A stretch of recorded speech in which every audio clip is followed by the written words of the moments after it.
ಹಾಗೆ ಈ power sharing, ಅದರ ಜೊತೆಗೆ ಈ ಸಮಾವೇಶದ ಹೆಸರು ಬದಲಾವಣೆ, ಈ ಥರದೆಲ್ಲ ಸಂಗತಿಗಳು ಮತ್ತೆ ಅಗೈನ್ ಸಿಎಂ ಡಿಸಿಎಂ ನಡುವೆ ಏನಾದ್ರು ಸಮಸ್ಯೆ ಇದೆಯಾ ಅನ್ನುವಂಥ ಪ್ರಶ್ನೆ ಹುಟ್ಟಾಕಿತ್ತು. ಬಟ್ ಇದೇ ವಿಚಾರವಾಗಿ ಇವತ್ತು ಕೂಡ ಕೆಲ ಸಂಗತಿಗಳು ಮಾತಿನ ಸಂದರ್ಭದಲ್ಲಿ ಪ್ರಸ್ತಾಪಕ್ಕೆ ಬಂತು.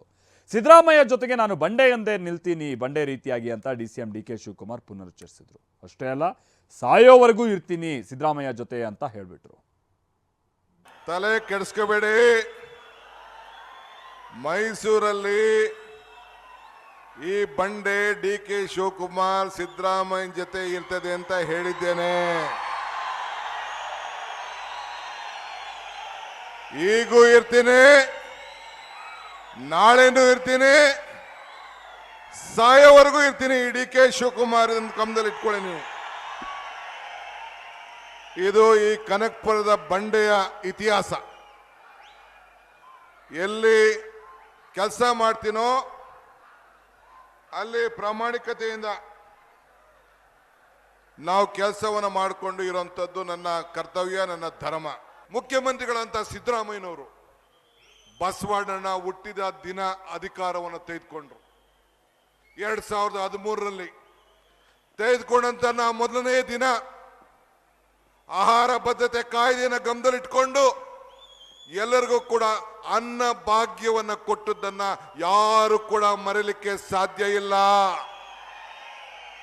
ಅದಾದ್ಮೇಲೆ ಕ್ಷೀರ ಭಾಗ್ಯ ರೈತರಿಗೋಸ್ಕರ ಯಶಸ್ವಿನಿ, ಹಿಂಗೆ 10 ಕಾರ್ಯಕ್ರಮಗಳು ಕೊಟ್ಟು ಭಾಗ್ಯಗಳ ಸರ್ದಾರ ಅಂತೇಳಿ ಅನ್ಸ್ಕೊಂಡ್ರು. ನೋಡಿ, ದೇವರಾಜ ಅರಸು ಕಾಲ ಇತ್ತು, ಕಾಂಗ್ರೆಸ್ ಸರ್ಕಾರ ಇದ್ದಾಗ ಉಳುನ್ಗೆ ಭೂಮಿ ಅಂತ ತಂದಿದ್ದು, ಅದು ಒಂದು ಗ್ಯಾರಂಟಿಯ ಯೋಜನೆ.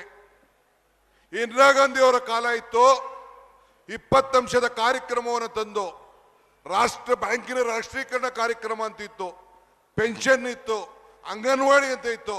ಅವೆಲ್ಲ ಕಾಂಗ್ರೆಸ್ ಗ್ಯಾರಂಟಿಯ ಕಾರ್ಯಕ್ರಮ ಅಂತ ಹೇಳಿ ತಂದು. ಮನಮೋಹನ್ ಸಿಂಗ್ ರವರ ಕಾಲ, ರಾಜೀವ್ ಗಾಂಧಿ ಅವರ ಕಾಲ, ಆಗ ಏನು ಒಂದು ತಂತ್ರಜ್ಞಾನ ಏದು ನಡೀತಾ ಇದೆ, ಅದೆಲ್ಲಕ್ಕೂ ಕೂಡ ಒಂದು ದೊಡ್ಡ ಶಕ್ತಿಯನ್ನು ಕೊಟ್ಟು ನಿಮ್ಮೆಲ್ಲರ ಕೈಯಲ್ಲಿ ಮೊಬೈಲ್ಗಳನ್ನ ಕೊಟ್ಟು ಒಂದು ಕ್ರಾಂತಿಯನ್ನ, ಇವತ್ತು ಹೊಸ ಕ್ರಾಂತಿಯನ್ನ ಪ್ರಾರಂಭ ತಂದು ಇದು ಜನರ ಕಲ್ಯಾಣಕ್ಕೆ ಹೊಸ ಗ್ಯಾರಂಟಿಯನ್ನು ತಂದು. ಇನ್ನು ಕಾಂಗ್ರೆಸ್ ಸರ್ಕಾರವನ್ನ ಕಿತ್ತೊಗಿತೀವಿ ಎಂದಿದ್ದ ಮಾಜಿ ಪ್ರಧಾನಿ ದೇವೇಗೌಡರಿಗೆ ಡಿಸಿಎಂ ಡಿಕೆ ಶಿವಕುಮಾರ್ ತಿರುಗೇಟು ಕೊಟ್ಟಿದ್ದಾರೆ. ಹಾಸನದ ಜನಕಲ್ಯಾಣ ಸಮಾವೇಶದಲ್ಲಿ ಮಾತನಾಡಿದ ಡಿಕೆ ಶಿವಕುಮಾರ್, ಕಿತ್ತೆಸೆಯೋದಕ್ಕೆ ಇದೇನು ಆಲೂಗೆಡ್ಡೆ ಗಿಡ ಅಲ್ಲ ಅಂತ ಕಾಲೆಳೆದಿದ್ದಾರೆ. ನಾನು ಕುಮಾರಸ್ವಾಮಿ ಅವರೇ, ಗೌರವಾನ್ವಿತ ದೇವೇಗೌಡ್ರೆ, ಕಣ್ಣೀರು ಹಾಕ್ತಿದ್ರಿ ಬಂದು ಚನ್ನಪಟ್ಟಣಕ್ಕೆ. ಎಲೆಕ್ಷನ್ ಟೈಮಲ್ಲಿ ಕಣ್ಣೀರು ಹಾಕ್ತಿದ್ರಿ. ನಾನು ನಿಮ್ಮ ಸಾಕ್ಷಿ ಗುಡ್ಡೆ ಏನು ಅಂತ ಕೇಳಕ್ಕೆ, ನಿಮ್ಮ ದೇವೇಗೌಡರ ಸಾಕ್ಷಿ ಗುಡ್ಡೆ ಈ ಹಾಸನದಲ್ಲಿ, ಈ ರಾಜ್ಯದಲ್ಲಿ ಏನು ಅಂತ ಕೇಳಲಿಕ್ಕೆ ನಾನು ಏನು ಅಂತ ನಿಮಗೆ ಬಯಸ್ತಾ ಇದ್ದೀನಿ. ಅದಕ್ಕೆ ತಾವು ಉತ್ತರ ಕೊಡಬೇಕು ಅಂತ ನಾನು ಒತ್ತಾಯವನ್ನು ಮಾಡ್ತಾ ಇದ್ದೀನಿ. ನಾನು ಬೇರೆ ನಿಮ್ಮ ಸಂಸತ್ ಸದಸ್ಯರ ಬಗ್ಗೆ, ಮಾಜಿ ಸಂಸದರ ಬಗ್ಗೆ ನಾನು ಮಾತಾಡೋದಿಲ್ಲ. ಆ ಸಾಕ್ಷಿ ಗುಡ್ಡೆ ಬಗ್ಗೆ ನಾನು ಚರ್ಚೆ ಮಾಡಕ್ಕೆ ಹೋಗೋದಿಲ್ಲ, ಅಸಹ್ಯ ಆಗ್ತದೆ. ಆದ್ರೆ ನೀವು ಮಾಡಿದಂತ ಸಾಧನೆ ಗ್ಯಾರಂಟಿ ಏನು? ನಮ್ಮ ಕಾಂಗ್ರೆಸ್ ಪಕ್ಷದ ಇತಿಹಾಸ.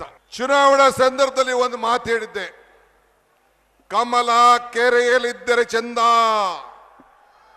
ತೆನೆ ಹೊಲದಲ್ಲಿದ್ದರೆ ಚಂದ, ಈ ದಾನ ಧರ್ಮ ಮಾಡುವ ಕೈ ಅಧಿಕಾರದಲ್ಲಿದ್ದರೆ ಮಾತ್ರ ಚಂದ ಅಂತ ಹೇಳಿದ್ದೆ.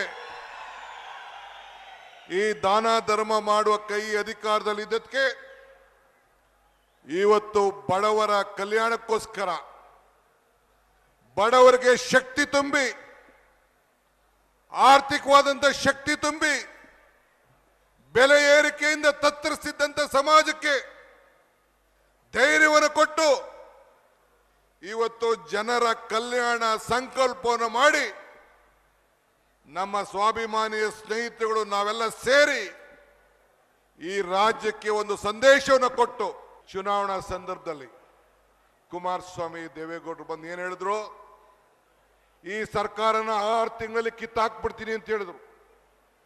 ದೇವೇಗೌಡರು ಹೇಳಿದ್ರು, ನಾವು ಬಿಜೆಪಿ ಇಬ್ರು ಸೇರಿ ಈ ಸರ್ಕಾರನ ಕಿತ್ತೆಸಿತೀನಿ ಅಂತಂದ್ರು. ದೇವೇಗೌಡ್ರೆ, ಹಾಸನದಲ್ಲಿ ಬೆಳೆಯುವಂತ ಆಲೂಗೆಡ್ಡೆ ಗಿಡ ಅಲ್ಲ,